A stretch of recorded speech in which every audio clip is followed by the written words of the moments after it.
বহুদিন আগের কথা। ইরানের বোস্তান শহরে বাস করত বায়জিদ ও তার মা। একদিন রাতে বায়জিদের মা বিছানায় ঘুমাচ্ছিলেন। হঠাৎ তার পানির পিপাসা লাগল।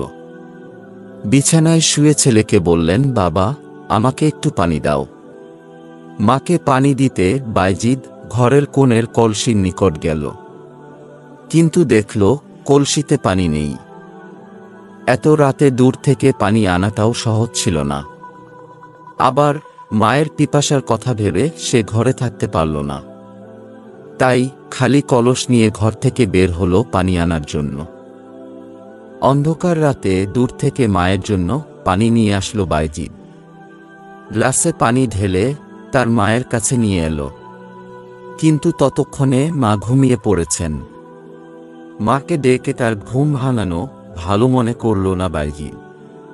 তাই মায়ের শিয়রে পানির গ্লাস হাতে নিয়ে দাঁড়িয়ে রইল, অপেক্ষায় রইল কখন মায়ের ঘুম ভাঙবে।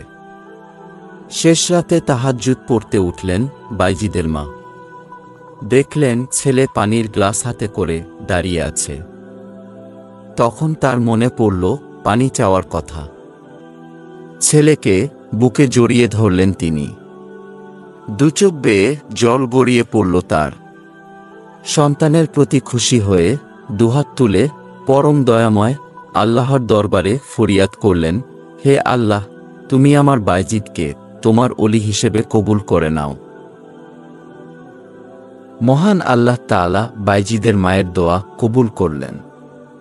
বড় হয়ে সেই ছোট্ট বায়জিদ হয়ে গেলেন অলিকুল শিরোমণি বায়জিদ বোস্তামি। মহানবী সাল্লাল্লাহু আলাইহি ওয়াসাল্লাম বলেছেন, 3 ব্যক্তির দোয়া আল্লাহর দরবার থেকে ফেরত যায় না: মজলুমের দোয়া, মুসাফিরের দোয়া এবং সন্তানের জন্য পিতামাতার দোয়া। পিতামাতা আমাদের অমূল্য সম্পদ। আসুন আমরা আমাদের পিতামাতার খেদমত করি, তাদের জন্য দোয়া করি।